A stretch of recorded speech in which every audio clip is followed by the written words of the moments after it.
Hallelujah. Akala ko'y tapos na. Ah, Ako'y nagpapasalamat sa Panginoon kung paano nga sa lugar ng Buruanga. Doon nga sa lugar ng Buruanga, ako nga ay hindi umaasa na makakasama. Subalit, hindi pumayag si Rio na hindi ako makasama. At ako nagpapasalamat sa Panginoon kung paano nga sa pagpunta namin sa lugar na yon, ay kami ay sa barko nasakay. At yun nga, napakahaba ng oras ng biyahe. Halos 10 oras. At ito nga, maganda pala sumakay sa barko. Nung una, kami ay parang namamaybila sa bundok. At noon nga, dumating kami sa mga alauna siguro na tanghali, ay wala na kaming makita ang bundok at doon ay nakasalubong namin yung malakas na hangin. At bagamat ako ay panitulog ay nung lumakas nga ang hangin ay ako'y nagising dahil nagliliparan yung aming mga kinainan. At sa lakas ng hangin, bagamat kami naroon sa 3rd floor, naaabot kami ng tubig na talsik. At si Rio nga ay panayang gising sa akin, tayo kumain na. Sabi ko, huwag mo na kayong pabalik-balik, baka tumagilid ang barko. Ako naman nagpapatawa lamang. Si brother yata hindi naramdaman yung hangin. Nakita ko pa na yung tulog ro sa ano. Tahimik na tahimik. At yun nga, nung kami dumating sa Buruanga, mga hapon na, kami ay sumakay sa tricycle. Ito kami dumating sa resort ay padilim na. At nakita na namin ang mga kapatid roon. At salamat sa Panginoon at kami nakarating ng maayos sa bagamat matagal ang biyahe. At salamat sa Panginoon at iningatan kami. At dun nga sa makakain na ng hapunan ay bawat isa ay nagpahinga na. At sa kinabukasan ay ako nga ay pagmulat ng mata ko, nakita ko si Rumnik ay bihis na. Akala ko siya hahayo. Ako'y naligo. At ako'y nagbuhis ng puti at bala ko nga humayo. At nakita ko ni Daniel natatawa. Tatay ko ba talaga hahayo? At sabi ko naman sa kanya, kaya nga tayo ay narito upang tayo mangaral. At doon nga ako ay nagnais na makasama sa paghayo. Ang nakasama ko ay si magkapatid ni Pastor Jerry at si Sedi at si Pastor Babes. At sa aming paghayo ako ay naroon yung takot at ako nga ay may pag-aalinlangan at ako nga ba ay karapat-dapat na humayo. At ako nga ay ngayon, sumama akong. At sa aming paghayo ay sabi ni Brother Babes, follow up daw lamang half day. At kami lumakad at sa aming paglakad ay marami kaming hinayuan at napuntahan na raw, follow up lang. At doon nga sa papunta namin sa papuntang parang bundok na yun ay may nakita kaming isang bahay at panay ang tawag namin, walang maan, yung pala yung isang matanda ang nakatigil na parang mahina ang kanyang tayo niya. At yung una parang akala namin di marunong magsalita ng Tagalog at saka uusap ni Brother Jerry ay naroon nakapasok ang salita ng Diyos at yun nga binagyan na siya at siya ay tumanggap sa Panginoon at dinalangin ni Brother Sedi. At nung matapos si Brother Jerry ay ako naman ang tinawag. At bagamat ako'y kinakabahan ay walang magawa kundi sumunod at ako nagpapasalamat sa Panginoon at patuloy na dinalangin namin na kinas out ang kanyang mata, kinas out ang kanyang ambingi at sa pangalan ng ating Panginoon ng Isus ay siya ay gumaling. Purihin natin ang Panginoon. Hallelujah! Yun po lamang ang aming nahayo sa unang araw at sabi nga ni Kuya Bibs ay okay na yun. Bagamat isang kaluluwa ay sulit na. At salamat sa Panginoon kung paano nga nung araw ng gabi nakita natin sa araw ng kusada. Nakita na ang bawat sa atin na maraming gumaling, maraming tumanggap sa Panginoon. At nakita natin nga yung kapitan doon na galak siya, panay nga ang sayaw niya at sabi nga ay sulit yung ginastos ng bawat sa atin. Maraming salamat at doon nga sa ikalawang araw na paghayo ay yun nga ako ay muling naghanda at doon nga sa paghayo namin na kasama namin si Brother Ray at si Brother Benny ng La Union at si Brother Alfredo at sa aming paghayo ay half day din yata yung aming at yun, bagamat sa lugar na yun ang aming naiwan doon ay parang papunta lagi sa bundok at nakita ko nga na Brother Alfredo bagamat nakita ko ang kanilang kalalagayan ay naroon na kanilang pagsunod at yun nga para dalangin mo sila. Salamat sa Panginoon yung sa aming paghayo. Ang una naming nahayuan ay dalawang magkaibigan.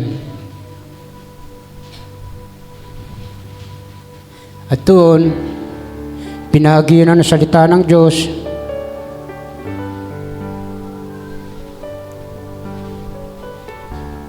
Ang dumalangin yata rin si Brother Ray. At naroon nakita namin na bukas naman ang kanilang puso. At tumanggap sa Panginoon at dinalangin at dinalangin ang kanilang katawan. Nakita namin na sila ay nakaranas ng kagalingan. Purihin natin ang Panginoon. Hallelujah! At doon nga sa lumakad kami sa pangalawang bahay, nakita namin yung maglolo. At doon kami pumasok, tinanong namin kung may nakapunta na sa kanila. At para may nakapunta na raw yata. At doon ay hindi pumayag yung aming kasamahan. Sige, pasukin natin. At doon, binahagi ang salita ng Diyos. At itong ang maglulong ito ay nakita namin na may edad na ito eh. At yun nga may karamdaman daw siya, malabo ang mata at may diabetes. At doon ay si Brother Jerry ang at sabi nga ni Brother Benny, sige, kayong gagamitin diyan. At doon nga sa hallelujah, sa pagbabahagi ng salita ng Diyos, dumaloy At doon tinanong siya kung may karamdaman. May karamdaman daw. Malabo ang mata.